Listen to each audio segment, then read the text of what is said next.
Shalom, shalom. First off, I want to give all praises, honor, and glory to Yahweh, Bahashim, Yahushai, Bahashim, Rakah Kadash. Yahweh be the true name for the Heavenly Father. Yahushai be the name for his only begotten Son, who the world ignorantly calls God and Jesus Christ. We give double honor to the elders and the apostles of Great Millstone that taught me this truth and will well. And salutations to you, hopeful elect person this truth in all honesty and sincerity. This is Brother Yahweh coming at you now. Let's the spirit power of Yahweh, Bahashim, Yahushai. And this lesson is going into the spirit. And the title of this lesson is going to be, the end game, the ultimate reward.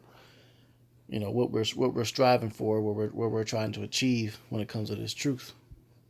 There is a reward for it, and you have to keep this in mind and keep it in focus of what's actually in store, because a lot of people actually don't know the rewards that's to come. They can't even fathom what the Lord has in store for us. And nobody can actually visually or mentally really imagine that, because it's going to be so great, so vast. It's going to be beyond your greatest imaginations, your greatest dreams, which you can picture what the kingdom of heaven is going to be like. That's the ultimate end game. This is what we're in this thing for, is to be delivered and to be redeemed, which if you stay on a straight path, you will be. So I'm going to go ahead and go into the scriptures here. This is start the book of Matthew 25 and 23.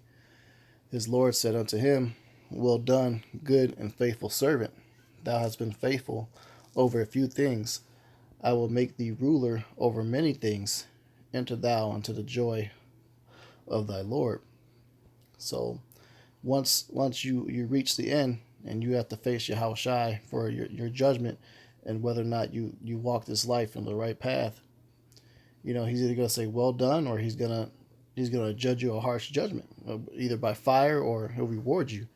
And you're seeing one of the first things he makes a statement of is he's going to make thee ruler over many things. Become kings and princes and princesses upon the face of the earth. We're just waiting for him to come back. And we're going to go into some what the scriptures talk about, the details of what the kingdom is actually going to look like.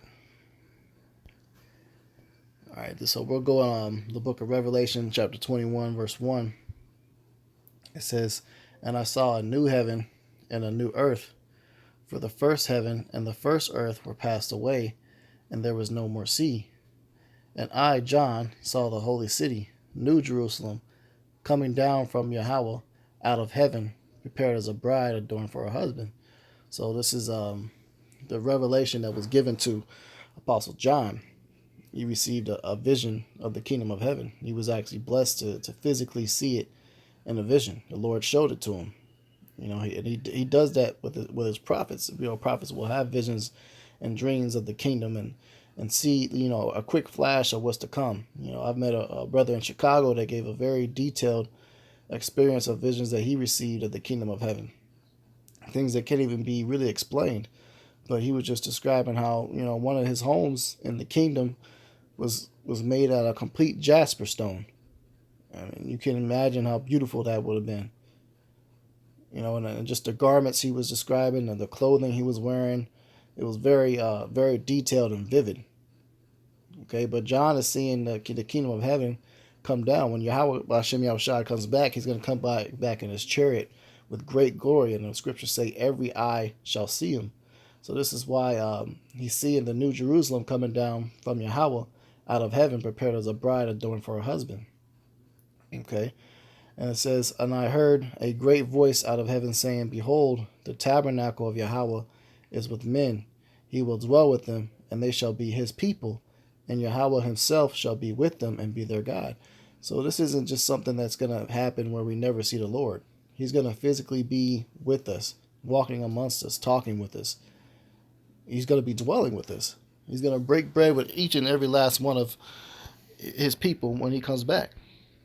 But ultimately, when it comes to getting that ultimate honor of actually sitting down at the table with him and being crowned and drinking with him, that reward belongs to the elect, the hopeful elect. Verse 4, it says, And Yahweh shall wipe away all tears from their eyes, and there shall be no more death, neither sorrow nor crying, neither shall there be any more pain, for the former things are passed away. Okay? These are all things that's going to take place after the new covenant comes. You got a lot of people teaching that we're currently in the new covenant when we're not. These are things that's listed. That's what's going to happen upon the new covenant. Because once we get the new covenant, what's also going to happen is the word is going to be put in our inward parts, meaning embedded into our minds. So a lot of people, like Christian churches, teach that we're in a new covenant, so you don't have to keep the Old Testament and so on and so forth. But that's all lies, because none of these things have taken place. All tears have not been wiped away from their eyes. There's still death. There's still sorrow. There's still crying. There's still pain. There's still misery. It says, for the former things are passed away. We're still going through all those things, but these are the things that we have to look forward to that's going to be the beautiful. It's where no more death, crying, or sorrow. No more murder and killing. Granted, for the heathen, they're going to still suffer, with a foot up their ass, because the hopeful elect is going to be putting them in line. The heathen's still going to be doing the heathenistic stuff, but they're still going to be bowing down to the Israelites upon the face of the earth. And they're all going to be servants to us. And he that sat upon the throne said, Behold, I make all things new. And he said unto me, Write, for these words are true and faithful. And he said unto me, It is done. I am Alpha and Omega, the beginning and the end. I will give unto him that is athirst of the fountain of water of life freely. Okay, so the Lord is explaining that I'm Alpha and Omega, which means the first and the last. He was the first man created. He was Adam. And he's the last. He's the last to come back at the end times, the last days. So he knows how it was in the beginning. In the beginning, it was beautiful and everything was perfect. And it's going to return back to that once the kingdom of heaven is established on earth. He that overcometh shall inherit all things, and I will be his God, and he shall be my son. Okay, so we got to overcome all these things that we have to go through. And ultimately, the Lord's Son did that. This verse is talking about him. He overcame all things. Okay, and he is the Lord's only begotten Son. But we'll also be sons unto Yahweh Bashem Yahushai through our faith in him. Verse 8 says, But the fearful and unbelieving and the abominable and murderers and whoremongers and sorcerers and idolaters and all liars shall have their part in the lake which burneth with fire and brimstone, which is the second death. The first death was by water, was the flood. And the Lord set a rainbow in the sky, a bow to say that he promised that he wouldn't bring judgment by water upon the earth ever again. But the second death was always spoken about throughout the Old Testament all the way up to the New with fire. So those that are listed, the unbelieving, abominable, etc., they're all going to be tasting of that second death, which is that judgment by fire, which is that brimstone represents their thermonuclear destruction. When that bomb hits, it's going to create a physical lake. If you would look at it from a satellite footage or an aerial view, you see a literal lake of fire that happens around the epicenter of that bomb exploding or missile. Verse 9 it says, And there came unto me one of 7 angels, which had 7 vials, full of the 7 last plagues, and talked with me, saying, Come hither, I will show thee the bride, the Lamb's wife, which is the Israelites. We are the Lamb's wife. We're married unto the Lord. And he carried me away in the spirit to a great and high mountain, and showed me that great city, the holy Jerusalem, descending out of heaven from Yahweh. So he showed him the city, the kingdom of Yahweh Bashem Yahushai. And see if I can get a visual.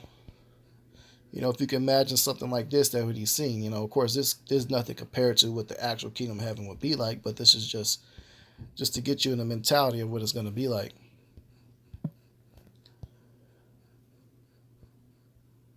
And it says, verse 11, having the glory of Yahweh, and her light was like unto a stone most precious, even like a jasper stone, clear as crystal. Okay, so that it's going to be glowing. It's going to have a light to it. But if you look at a jasper stone, if we look it up, what a jasper stone looks like, it's one of the most beautiful semi-precious stones.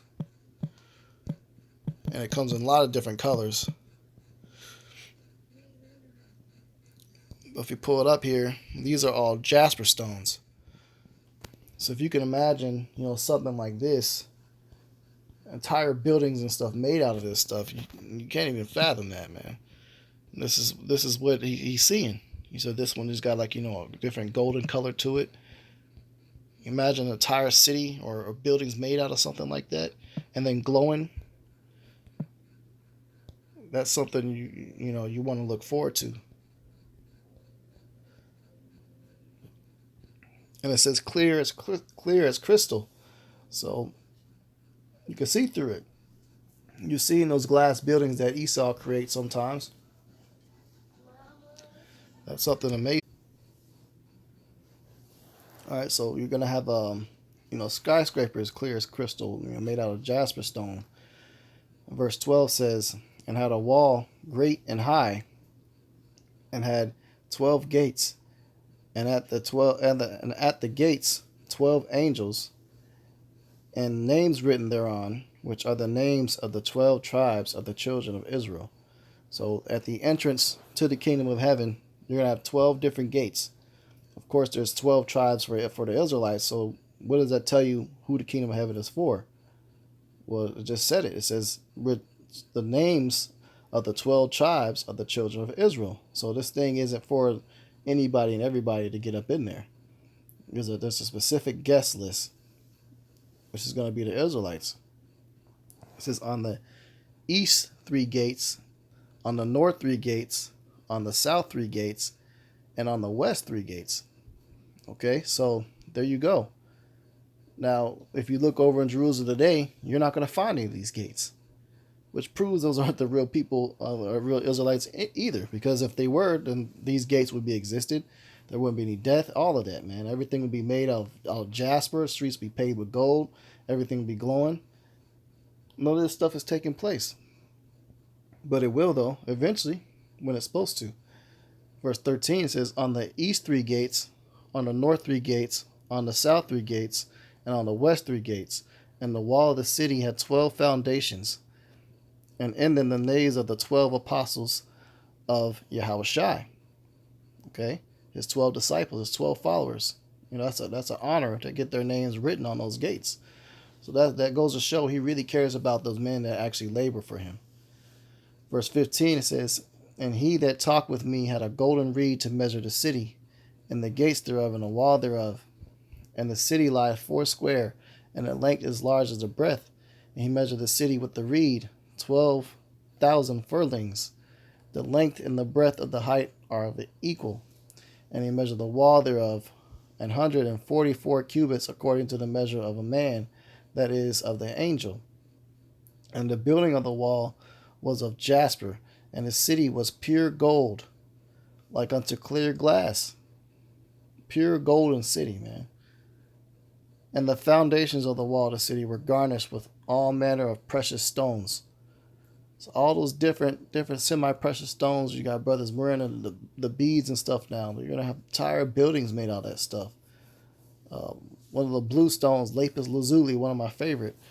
Entire buildings made out of that stuff. The foundation was jasper. The second, sapphire. Sapphire is a beautiful stone. The third, I'm not sure how to pronounce that, Caledonsi, I believe, or Caledoni. The fourth, emerald, which emerald is a really pretty stone too. It's like a green glowing stone. The fifth, sardonyx, or sardonyx. The sixth, sardius. The seventh, chrysolite. The eighth, beryl. The ninth, topaz. The 10th, Carafaces. The 11th, ajacinth. The 12th, an amethyst. Amethyst is a really precious stone too. It's like a purple crystal. You know, we're looking at these are things that the foundation is being described of what it's going to look like. And the 12 gates were 12 pearls. So gates made out of pearls. Every silver gate was of 1 pearl, and the street of the city was pure gold, as it were transparent glass. So if you imagine gold being is golden glowing color but yet transparent, that's hard to really imagine or fathom. But I remember my son having a vision of the kingdom of heaven, and he was describing that to me, how the ground was like soft. He said it was real shiny, see-through, but it was golden. It was like liquid. You know, this is something like you really should want to be a part of. And I saw no temple therein, for Yahweh Almighty and the Lamb are the temple of it. And the city had no need of the sun, neither of the moon to shine it, for the glory of Yahweh did lighten it, and the Lamb is the light thereof. The Lord and his power, his glory is so powerful and bright. Not everybody's going to be able to look at him. Of course, we will. He'll give us the ability to. But that's how bright he's going to be. His aura, his energy is going to be emitting to light up the entire city. And we're going looking at the measurements. That city is going to be huge. What they were describing. And it says, verse 24, and the nations of them which are saved shall walk in the light of it, and the kings of the earth do bring their glory and honor unto it. And the gates of it shall not be shut at all by day, for there shall be no night there. And they shall bring the glory and honor of the nations into it.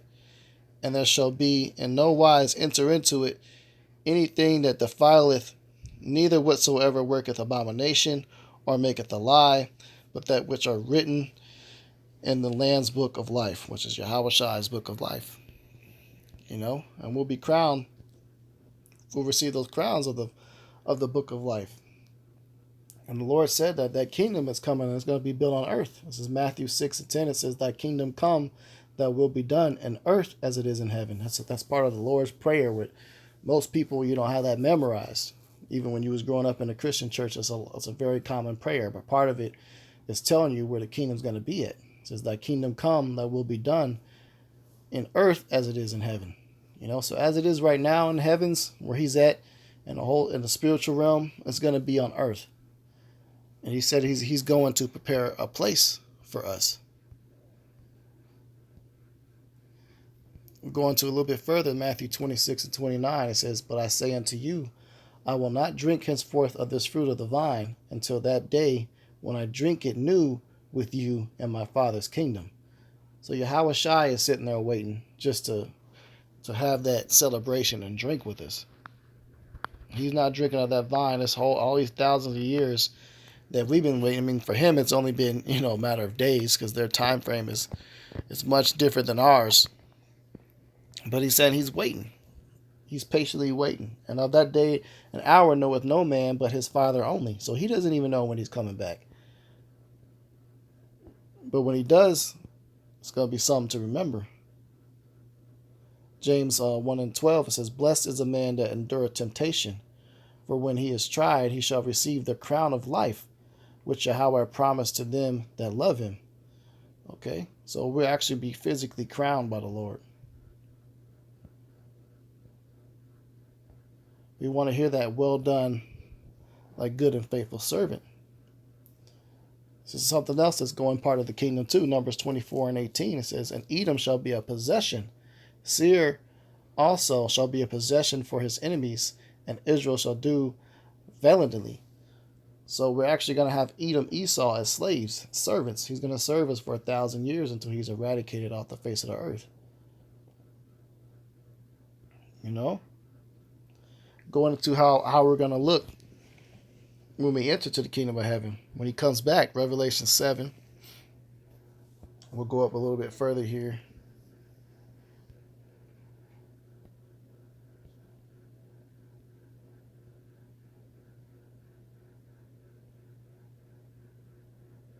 Okay, this is Revelation 7:2. It says, and I saw another angel ascending from the east, having the seal of the living God, and he cried with a loud voice to the 4 angels, to whom it was given to hurt the earth and the sea, saying, hurt not the earth, neither the sea, nor the trees, till we have sealed the servants of Yahweh in their foreheads.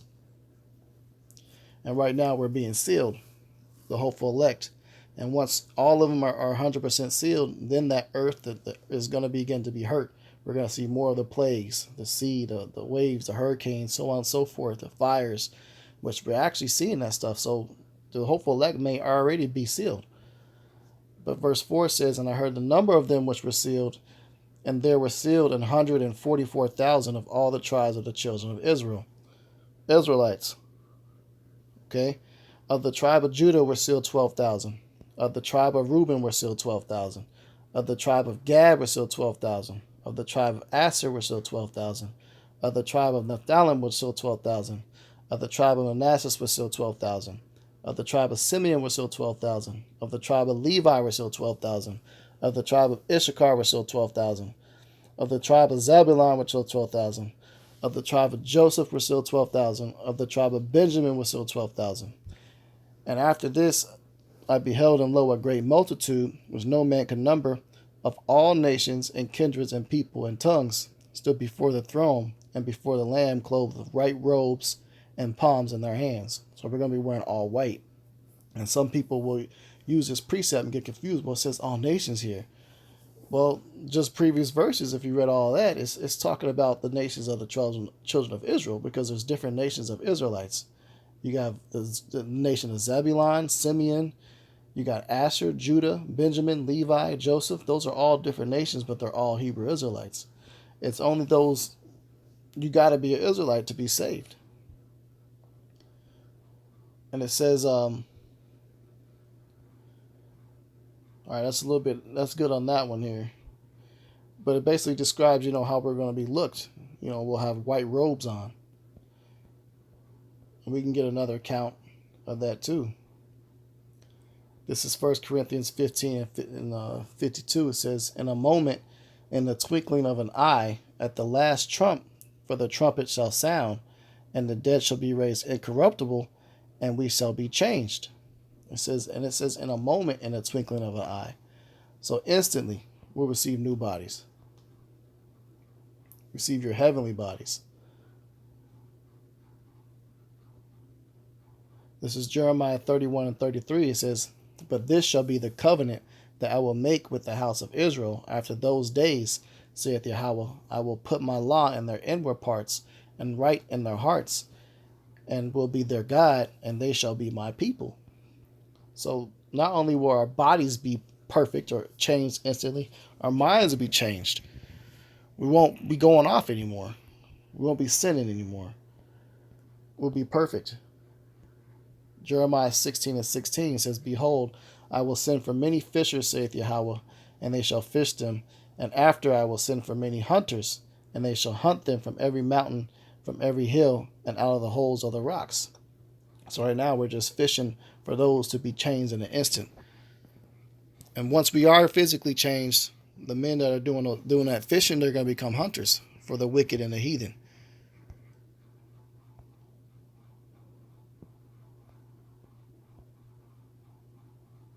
This is Revelation 1 and 7. It says, behold, he cometh with clouds, and every eye shall see him, and they also which pierced him.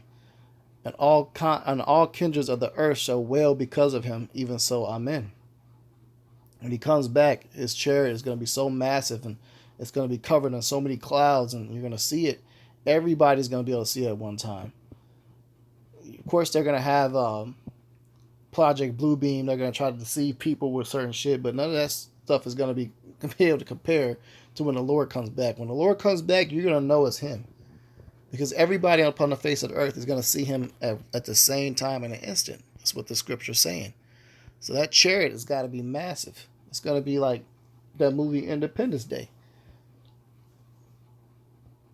It came with the clouds. Isaiah 14 and 1, it says, for Yahweh will have mercy on Jacob, and will yet choose Israel, and set them in their own land, and the stranger shall be joined with them, and they shall cleave to the house of Jacob. Okay, so he's only choosing Israel. It didn't say Esau.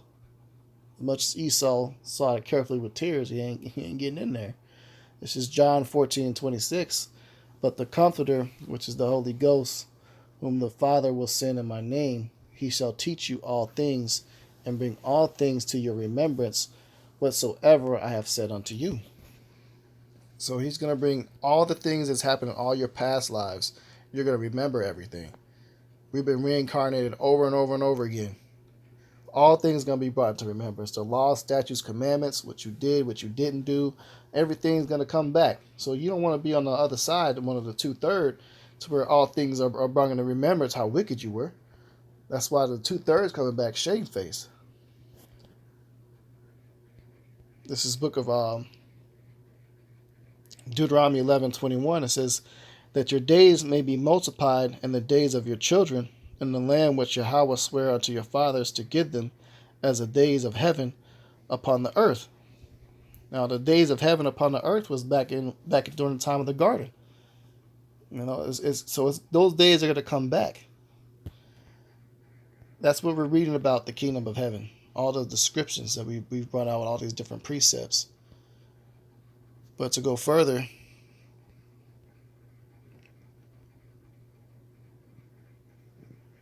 this is Revelation 4:1. It says, after this I looked, and behold, a door was open in heaven.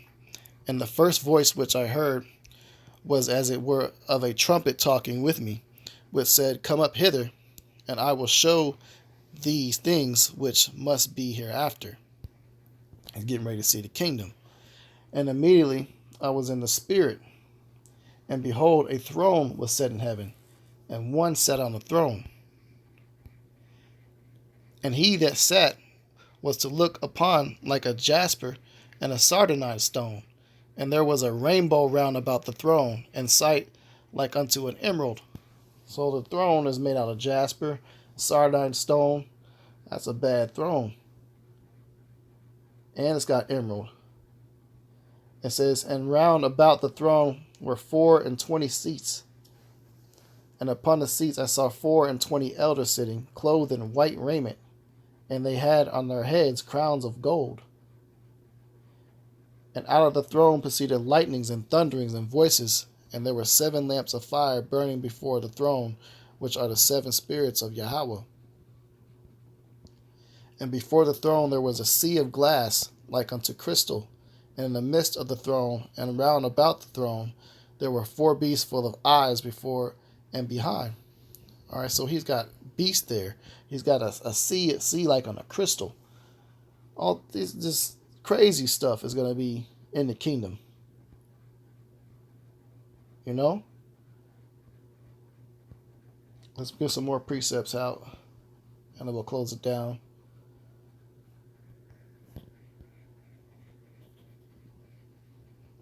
This is the book of Isaiah. Okay, we'll go over here.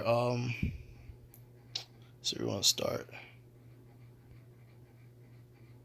All right, we'll start at verse 4. Isaiah 11:4 says, but with righteousness shall he judge the poor and reprove the equity for the meek of the earth.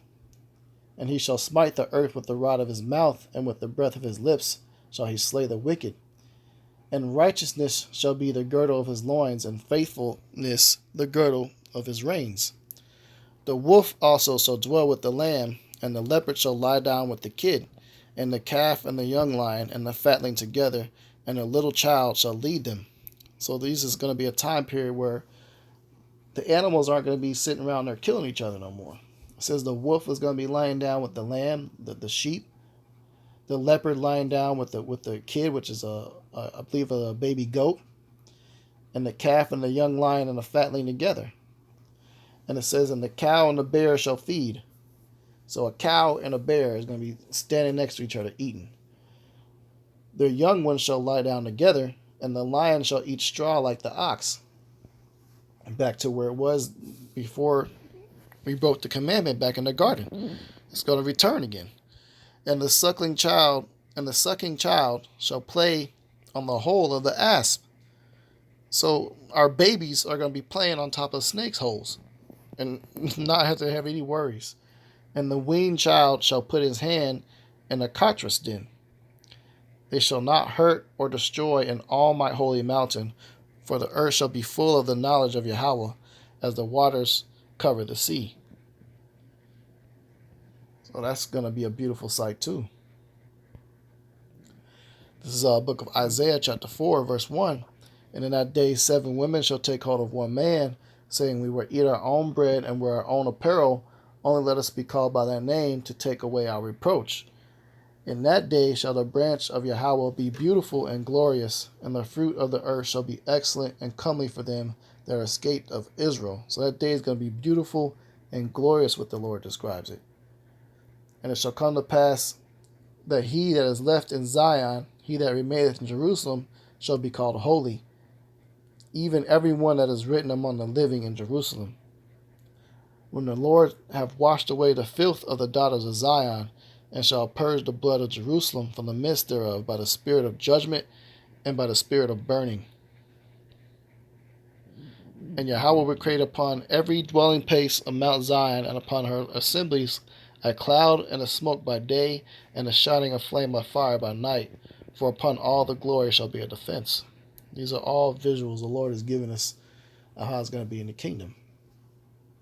It says, and there shall be a tabernacle for a shadow in the daytime from the heat, and for a place of refuge, and for a covert from the storm and from rain. So everything is just going to be set up to where it's going to be perfect in the kingdom of heaven. And it's only going to be for his chosen, his people, which are the Hebrew Israelites. Nobody else. So ultimately, that's the end game. That's the reward. This is what we're striving to do this thing for. Salvation. And you have to have faith that all these things are going to take place. You're going to be kings and rulers upon the earth. You're going to have servants and handmaids, and all the heathen nations will be given unto us for a possession. You're going to see cities paved with gold, and buildings made out of gold and jasper and onyx and all these different stones that was listed. This is something that you just kind of have to meditate on and pray to make sure you're in the right spirit so you can taste of these things. All we can do is, have different artists giving paintings of what it possibly could look like, but nothing could ever come close. But the ultimate reward is to meet Yahweh Ba'Shem Yahushai, and for him to say, well done, and crown you. So Lord willing, this lesson was edifying. I'm going to close out, give all praises, honor, and glory to Yahweh Ba'Shem Yahushai, Ba'Shem Rakakadash. Double honor to the elders and the apostles of Great Millstone, that taught me his truth and rule well. And salutations to Jehovah elect, pushing his truth in all honesty and sincerity. Shalom.